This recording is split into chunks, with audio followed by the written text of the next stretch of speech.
parents worked there, but again, that was the big thing. And so my parishioners today are predominantly people who got values from their work of Kelly Air Force Base, and they are full of life. It is just unbelievable. And so for you now, what previously was, you just love the architecture. Oh yes, I love the architecture. I feel like most likely, like in my perspective, my opinion, I feel like in all of CISD, I think Jeff has like the most like richest architecture. And I feel like a lot of students wouldn't really like acknowledge that, but I feel like a lot of them still do, because you go around the school, you see these arches, you see the walkways, and it's like to think about how much like history that building has and how many memories, not from just you, but other people have walked, through that as well. Well, I did a little research, as I was saying, and this was built during the Depression. Yes, sir. And quite amazing, it cost $2 million. And it really was known as something special. And not just in San Antonio, not just in Texas, but throughout the United States and the world, there was something about the architecture. It was actually, I think it was an Italian architecture. Yes. Yes, that actually came to San Antonio and really made the school what it is. Oh, yes. And the thing is that as a Christian, as a Catholic, we always say that nature is good, beauty is good, and so when you walk into a beautiful building, just like you walk into a beautiful setting like the Grand Canyon, it really uplifts you. It's like a whole presence you walk in. And Yeah. So I feel like I don't live on this side of, I don't live in SASD. Right. I live on the Northeast Independent School District. Right. But I know not just like a school, but like a home. Like everybody there that goes to school in those hallways. Right. It's just like they're not very rude. It's just like everyone's just like at their own level. Right. And so I think that's something that I really do appreciate. And it makes me feel very good to hear about that. And we're all grateful for the historical value of this great school of Jefferson. Now you're graduating, Yes, right? Sir. Yes, I am. Something I've been waiting for a long time. Right. How hard was it for you to experience this coronavirus in your senior year? I think, honestly, I think that the only thing that I really do regret, or like I have like, sad feelings towards, is like not being able to go to prom. That's something you look forward to when you're like in middle school, because like, oh, in high school I get to go to prom my senior year. And then, being able to actually like, go through those last memories with your friends, senior week, and, actually having like that one last memory of being in high school. Well, Catherine, remember, you are now at the former Agudas Akim Synagogue. For generations, it was the place to have a prom. It was this place to have a dance. So if you can work out with your friends, and it's all legal, we'll find an inexpensive way for you to have a prom in our ballroom. And you know what? Good thing that you mentioned it, because my mom actually wants to do that. Oh, yes. Yeah, we'll probably talk to you. Oh, no, please. Oh, no, we want this to happen. Oh, yes, for sure. Oh, no, I love it. I love it. I love it. I love it. And so now you're going to be, is your car all decorated? Yes, sir. Who decorated it? You did it or someone else? I did. My cousins, my mom, my sister, my dad. We Oh, all, my goodness. my aunt, my grandma, so we all helped. Oh, that's good. And there's a little competition, right? Apparently, yeah. Exactly. Well, we're just thrilled. Is there anything else we should know about your experience?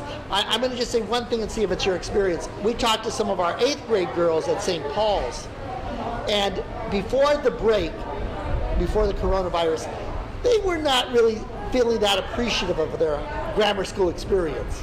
It wasn't only until after, when they had to stay at home, that they got a new awareness. I mean, how did that experience of being at home without being with your friends or having to take classes online, how did that affect your appreciation for Jefferson? Well, if I were to be honest with you, I feel like my appreciation for Jefferson has really started last year. And so, but I think it really hit home that my senior year was coming to an end, because for me, I feel like for being like on the dance team, like football season is a really big thing. And so having your last performance out on the field, knowing that that was my last time out there. So ever since that, I was already just making sure that I appreciated every moment I went to school. I mean, I went to school pretty much every day. I mean, I didn't not come to school, but I think not seeing my friends and being able to see my teachers that I really did appreciate. It is saddening, but at the same time, I still appreciated them even before I left. friends with that. So where are you going to go to college? University of the Carter Word. I'm going to study nursing and then later go into dermatology. My goodness, well, you're well prepared, and Jefferson did a lot to prepare you, and also your family at home. Yes, your sir. family at home. So that's very good. Well, thank you. It's nice meeting you, all right? Thank you, thank you. I'd give you a hug, but I can't, right? Hug. Yes, the air hug. All right, well, thank you. No problem. Now, do you see our sister over here who's a lasso? Would you like to sit down and say hello? Oh, how humble. Are there any other lassos ready to go? Can you just say hello? Look at that. Oh, my goodness. Come over to the camera and say hello. Hello. My goodness. Did you have a good experience when you were in high school? I had a wonderful experience. And were you raised in, I'm guessing, in 72? 72. Oh, Yep. my goodness. At that time, we were still a very heavy Jewish community, right? Yes. And that was one of the beautiful things about our neighborhood, this Hispanic community, a Christian community, and also our Jewish brothers and sisters. And my church was just down the street. Oh, which one? Woodlawn Christian Church. Isn't that great? Oh, I'll tell you. Well, your parents did a great Yes, job. yes. And Thank you. and it's so good to see you, Linda. Thank you. Thank you. All right. All righty. Thank you. Thank you. Oh, my goodness.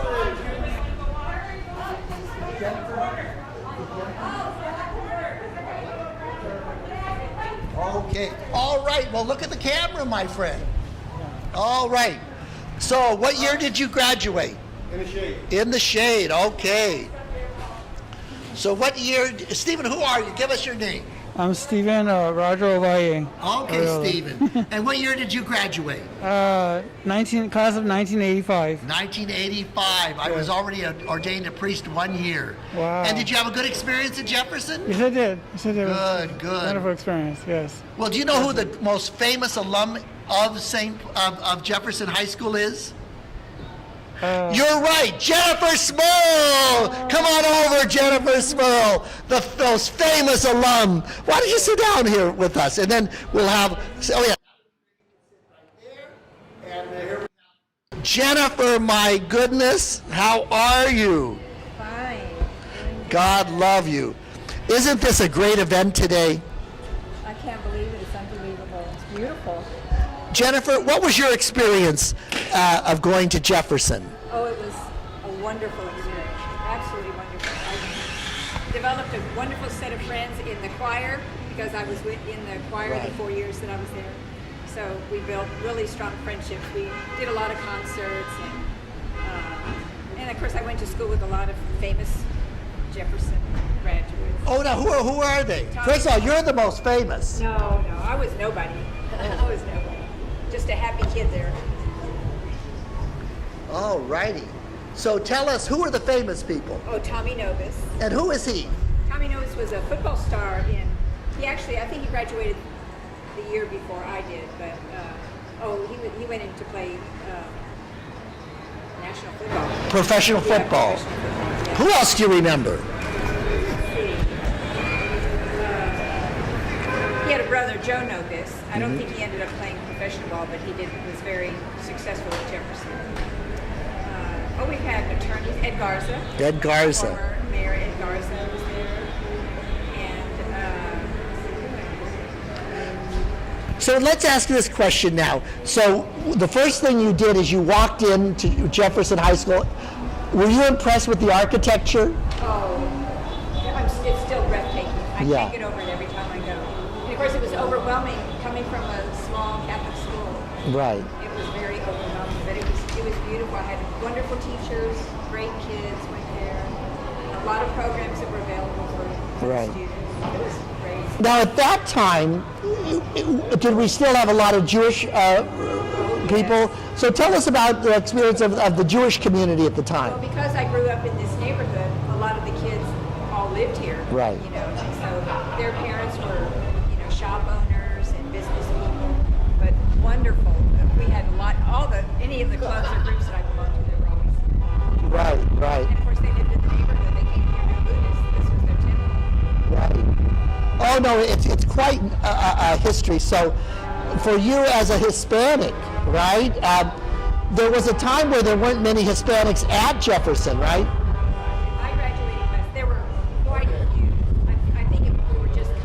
Right. You know, we had lived in the neighborhood for a long time, but bought were moving in Right. from now the west side, but we were northwest. We had an employee named Sally that went to Sally Garza. Now, she passed away, right? And I talked to her, obviously, before she died, and we did her funeral. Now, my understanding is this, that she lived in some little town, her and her sister with her parents, outside the outskirts, but both her and her sister got jobs with the Penners, who lived in the neighborhood. And now, help me out here. So what happened is because they were working for the Penners and living in the neighborhood, the Penners obviously wanted to take care of them and respect their age, and allowed them to go to school. Obviously, they wanted it, and so what the Penners did was they allowed them to go to school. All right, allowed them to go to school, and so Sally Garza told me that she was probably one of the first Hispanics to go to Jefferson. Yeah, I'm not surprised. It was very Anglo when it was built. Right. Because all of this was just countryside. It was Right. just open fields. There were no neighborhoods here yet. Right. Jefferson it had a long, beautiful history, and they've always maintained the school property Oh yes. as a historic Right. Well, for me, when I talk to Sally, and I've learned the history of how important it is for people to remove prejudice from any of their actions or their mindset. So, here we are, the Jewish community, they experience prejudice quite often throughout history, our Hispanic community, and I feel that we're in a good place right now in which, people are becoming much, much more open to different points of view, different history and all of that. And so for you, as a Latina, at Jefferson High School, did you feel any prejudice, or things were pretty much cohesive? Yes, which is beautiful. Yeah, I had friends, African-American, Right. Chinese, Right. Jewish. As a matter of fact, the accompanist for us for the 4 years that we were there, Sam Rotten, his family, was from here, from Buddhism, and he went on to be a world famous concert artist. Right. But he was our accompanist, he was there at all of our practices and all of our concerts, and he was revered. We all thought Right. amazing talent. One thing, I don't think Sally Garza went on to college, I don't think. But what she told me was, even if she did a little college, I mean, her education at Jefferson was just phenomenal. Because, Phenomenal. They had a very large business school there. I mean, there was a lot of how do I say it? Sylvia Guerra taught there. Ramon taught there, Right. and she taught typing and steno and all the bookkeeping type classes. So all of those things were very, But if I remember correctly, Sally got a job with the military, was it? Do you remember that, downtown?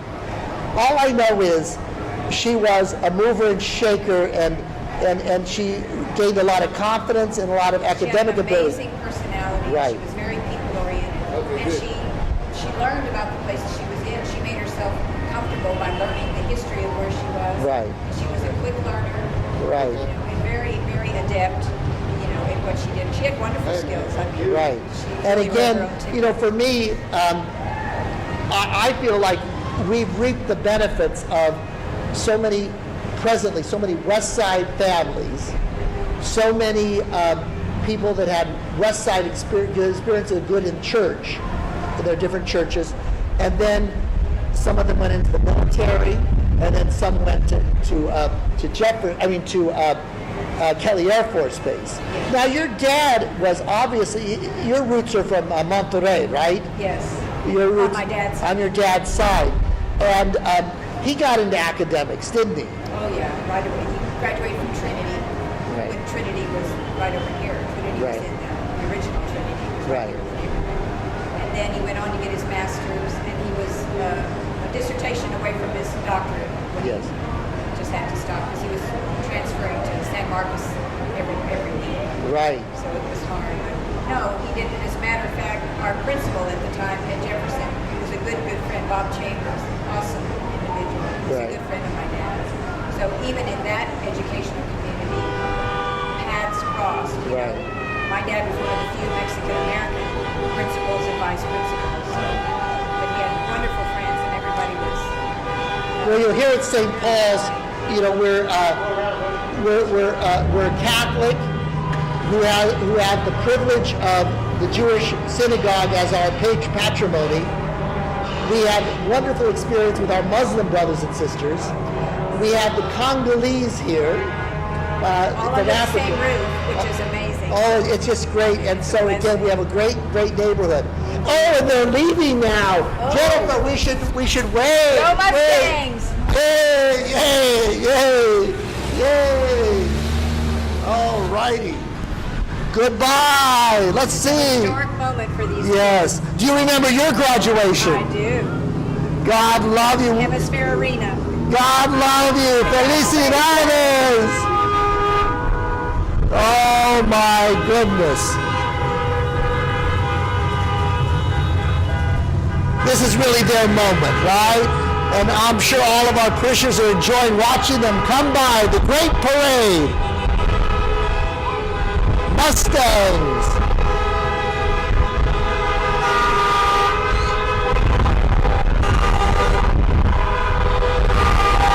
Woo-hoo-hoo!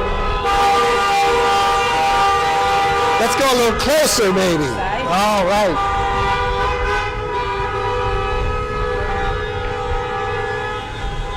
All righty. God love you. Felicidades. God love you, Jennifer. Hello. Is he getting a picture? Oh, yes. So Jennifer wants to know, are you getting a good picture of this whole experience? Yes, you are. Yes, you are. They'll never forget. God love you. Let's see if we can. Not too far, we're going to lose. Not too far. All righty. Go as far as you want. We're going to record today. We'll go as far as we want. All righty. So then now the first group have gone, and now the next parade. Tell me about your high school graduation. We graduated from the Hemisphere Arena. Oh, Right. From the Hemisphere Arena. And let's So see. That was the first place that dispersed. Why don't you come right over here, and Marcos, be sure we're on camera here, Marcos. All righty. So tell us about your graduation. Well, there were 947 students graduating, and we graduated from the Hemisphere Arena downtown. So it was great. Stephen, where did you graduate? Did you do it Hemisphere also, or Hemisphere? Okay, Hemisphere. After Hemisphere. So- opened. So tell us about that experience. Oh, it was wonderful. It was a packed house, as you can imagine. So many students. Oh my goodness. Let's wave again. All righty. They're now moving again. So where did you have your prom? Our senior prom was at the Hilton Palacio del Rio downtown. Downtown. Huh? Don't you think they should come back, the class of 2020, and do their prom with us? I've already talked to the vice principal about it. Oh, excellent, excellent. All righty. And also, we encourage anyone who's an alum to come back to St. Paul's, the former Gudis Akim, because really, it would just be great if the alumni had their alumni gatherings here at St. Yeah, Paul's. It would be super. All righty, excellent, excellent. They're moving along here. They're moving along. Excellent, excellent. So where did your dad go to high school? My dad went to Brackenridge. Brackenridge. So Brackenridge was, I think there were only two high schools at the time. Brackenridge and something on Maine, right? I think there was Fox Tech. Well, before Fox Tech, it was on Maine. On Maine. So, and then what happened is we were the next school to be built, and then Fox Tech came in the 40s, I think. Yes. Yeah.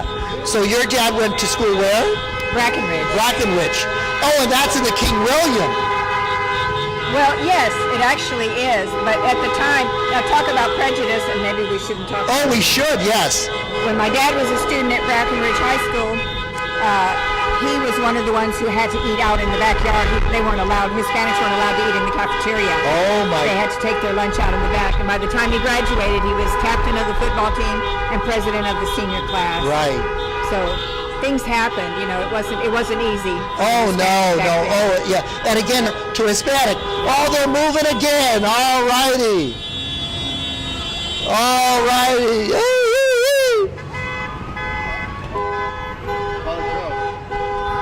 All righty. Jefferson is one of those schools that boasts more than one generation. Oh, sure. I know. My brothers and sisters went with me, and then my children went there, and my granddaughter went there. So people from the neighborhood, it was families, generations. Don't you feel blessed that while there still is prejudice, that we really come so far? I know. Really, we look beyond it now. Right. Because we don't see the differences. Right. Thank God. Yeah, it's been wonderful. Many of our friends, as you know from the church, are just awesome. Oh no, exactly. Now the thing here is that your dad married in the war, right? He brought home a war bride. Right. And so your mom from England ended up living on downtown or the west side, right? They lived on Hefkin Avenue. That was the first house they lived in. Right, with near Hemisphere. Near Hemisphere, right? Yes. Oh, yes. So that must have been a shock for your mom. Yeah. That my grandparents did not speak English, so mother came into a family that few of them spoke English. So it was interesting. Right. So again, part of the motif or the ongoing pattern among our Latino brothers and sisters is that the military did an awful lot to help young men and young women to enter into a higher level of society, and so your dad experienced that. And education, the GI Bill saved so many of them. So what we're saying here is your dad couldn't have gone to Trinity if he hadn't been in the military. Mm-hmm. I have forgotten to reflect on that our Hispanic community, because of the military, got the GI Bill and then got university. Oh my goodness. Yeah. My goodness, they're still moving along. Hello, everybody. Hello. Woo, woo, woo.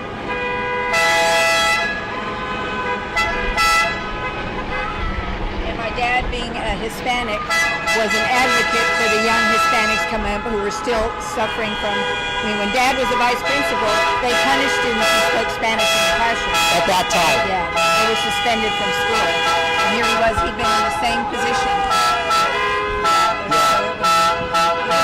We've come a long way, I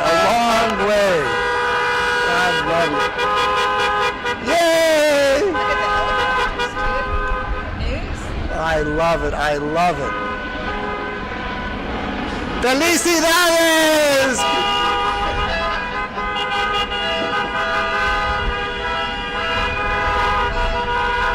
What a great parade!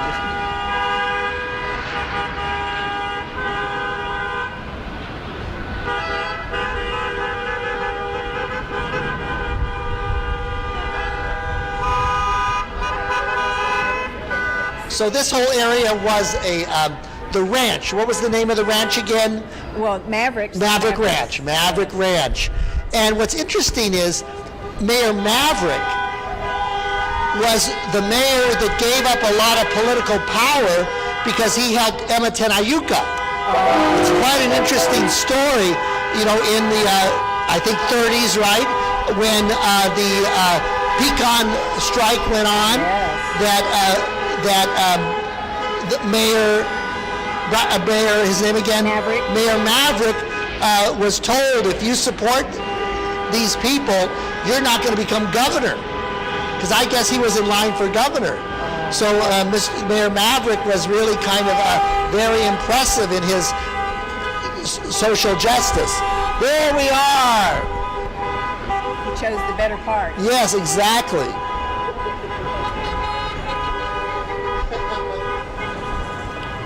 I remember when I first arrived in San Antonio, you and your husband, Herb, drove me around, and basically you taught me that basically after our parish and then the neighboring city is Balcony Heights. Balcones. There was nothing out there. it was describe fields. describe how there was nothing from here on. It was like driving through the country on Sunday. That's where we would take a drive. Yes. And then coming back in, you'd stop at a Dairy Queen because you've been out in the country all afternoon. Oh, there my was goodness. nothing. And so this was the original North Side. Yes. And And of what a course, history. Jefferson Village. Anybody who grew up in this neighborhood knew Jefferson Village. Tell me was about its Jefferson own Village. thriving metropolis. You didn't need to go anywhere else. You can make it up to Jefferson Village. Everything, shoe store, beauty shop, drugstore, grocery store. It was the place to be. everything. Yeah. Yeah. You get everything you needed. School supplies. Isn't that Winds, something? 5 and dime. Isn't that something? Look at, there we are. We're coming to the end here.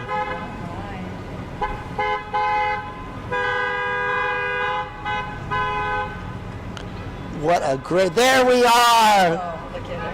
Oh, Good, good. that's awesome. Oh, I love it. I love it. I love Look it. at it stopped. Oh, because they've stopped on Donaldson. Very good. Felicidades!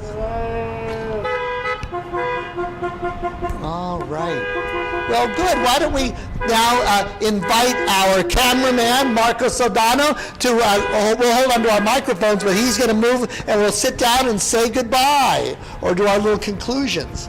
All right.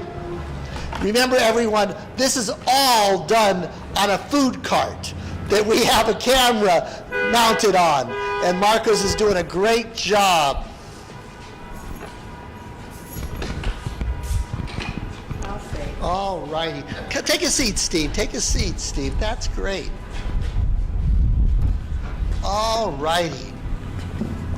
Well, this was one of our first experiences on location where with the sound system and the microphone. So it may not have been perfect, but but we are so excited that you were here to visit us. What a great opportunity. Is there anything else you want to say about Jefferson? It was memories I'll never, ever, ever forget. Right. It really was a wonderful experience. We were very, very blessed. We got a good education there, great teachers, super community, and the neighborhood. You know, the neighborhood was just Right. stellar. It was just great to live in. I still live in the neighborhood. I love it. Well, you know, one of the things is this is the first program for St. Paul's Golden Treasures. And our Golden Treasures are from conception until their senior life. So it includes everybody, you know, from birth to a senior who is of a certain age. And we'd love to get some insights from you in the future, and even now, on how we should, you know, really interview all the different Golden Treasures. We already did some experiment with people from the West Side. Yes. That was quite nice, but we're going to ask you, Jennifer, because you know the neighborhood. You're going to give us a list of people and talk to people and say, boy, you'd be great to be interviewed on St. Paul's Golden Treasures program. That would be just great. We still have some neighbors who have been here a long, long time, you know, and they've kept their homes. Those of us who could, you know, get to be our age, you have to. Right. Your kids start thinking for you. And the other thing is, do you still have some contacts with our Jewish neighbors who were here, who now moved out or still here? Yes. Well, the ones who used to live across the street from us, we got back together with them. They actually came into town. He lives in California. Oh, really? The Donats, Mr. and Mrs. Donat, lived across the street from us. And the Charleses, we grew up with the Charleses. He was the home builder who built that house. Really? And that's next to my mother, but across the street from us. And his daughter and son are still alive. Right. So our They Golden study Treasures, Hebrew here. right? So our Golden Treasures would include everybody, but we'd love to do some episodes on the Agudas Akim. Yes. Because when I arrived here, I tried everything I could to preserve the Jewish artifacts and the traditions and all that. So no, I'm just very excited. Well, Jennifer, thank you for Thank you for being, and Stephen, thank you. I did not know you were an alum. I was. My goodness. And again, I want to thank all of you for being with us at our first program called St. Paul's Golden Treasures. Figure out when we should tape. You know, when would you like to see the program? Whom should we interview? Do you have any ideas of ways in which we can preserve the history of St. Paul's, because we have so many golden treasures? Again, thank you for being with us. For those of you who are Spanish speaking, at 7:30 we have the Divine Mercy at 7:30 on our Facebook. And then this weekend we'll have confessions in the afternoon from 3 to 5. We'll have Mass beginning at 5:30 on Saturday, and then we will have a number of Masses throughout the day on Sunday. We've tried to set up things safely and for your comfort. Again, thank you for being with us. Marcos Saldano, an applause for all your technical abilities. And to the Lassos who are now leaving, goodbye, Lassos. Goodbye, goodbye, goodbye. No, you won't. We can handle all. Nosotros te lo vamos a dar rayos en la imagen, y además la importancia de tener confianza en cualquier situación. Con la oración primero, me parece. La palabra. Y en esta tarde siempre invocamos al Espíritu Santo. Nosotros tenemos una serie de oraciones que hacemos del Espíritu Santo, que por cierto este domingo tenemos la fiesta de Pentecostés, así es que no se van a perder, ya sea en persona, de no ser dóciles a este mismo Espíritu, para gustar siempre el bien y gozar de su consuelo. Bueno, continuamos con la serie de temas. Buenas tardes, antes que nada, hermanos, bienvenidos todos. Continuamos con la serie de actividad y la imagen en sí de la Divina Misericordia. Ahorita Pati les daba ya una introducción acerca de lo que era lo que íbamos en sí, ya lo que es la materia, el tema de hoy, porque tenemos que ver a través de la vida diaria de algunas situaciones en las que caemos, que nos impiden ser receptores de la Divina Misericordia. En su vida, desde su enfermedad, se fue volviendo particularmente más receptiva de lo que era la Divina Misericordia, y la fue en ese proceso, para también nosotros ir descubriendo día a día, paso a paso, la Divina Misericordia en nuestras vidas. Entonces, para empezar, así también la tenemos de bulto, y ahí podemos ver en la imagen que tenemos aquí a la derecha de un servidor. Ahí, la imagen de la Divina Misericordia tiene su origen en una visión que tuvo Santa Faustina el 22 de febrero de 1931. Todo esto fue revelado, y su mano izquierda apuntaba, tocando la túnica, hacia su corazón, como lo podemos ver en la imagen, conforme al patrón que Santa Faustina veía y que llevara su firma: Jesús, en ti confío. Ya lo hemos visto, está la firma Jesús, en ti confío, que ya lo hemos reflexionado. ¿Por qué es tan importante para nosotros? Porque la misericordia de Dios, abrir nuestro corazón a la misericordia de Dios, y permitamos a la misericordia de nuestro Señor que opere en nosotros. Por eso la Santa Faustina sintió que la imagen pintada no se acercaba ni tantito a la magnífica visión que había tenido de nuestro Señor Jesucristo, y escribió: ciudad para solucionar diferentes asuntos. Yo volví sola a casa. Enseguida fui a la capilla y lloré muchísimo. Le dije: no en la belleza del color, ni en la del sinquim, está en mi gracia. Las gracias que se desprenden de esa imagen de la misericordia. Podían darme testimonios de las... Pongo a pensar, todo lo que hizo, la creación tan enorme, es una cosa poderosísima. ¿Cómo no me va a poder ayudar? Y empieza uno a confiar en el Señor. Y sí, así es. Acuérdate y empieza uno a confiar en el Señor. Y sí, así es. Acuérdate que una gota de agua tener en él. ¿Te imaginas el mar, que es inmenso? O los mares, porque son varios. Entonces, La confianza es así, pues esas son las gracias que vamos a obtener. Si la confianza es del tamaño de todo esto. En hermanos, pero no es así. Pero sí les puedo asegurar lo que dijo Héctor: poquito a poquito vas aprendiendo. Si ustedes no han empezado a confiar o creen que su confianza es así, van por buen camino. Si ustedes no han empezado a confiar o creen que su confianza es así, van por buen camino, no se desanimen, sigamos en la lucha cada uno. El camino es difícil, pero Ahí en este bulto que tenemos aquí es muy pequeñito, igual en la imagen que tenemos aquí No se ve. en nuestras camisas y blusas, pues no se distingue. Presentarles en anteriores programas, se ve precisamente las marcas que vienen de él. Cuando Santa Faustina le preguntó el significado de los rayos, Jesús le explicó. Los dos rayos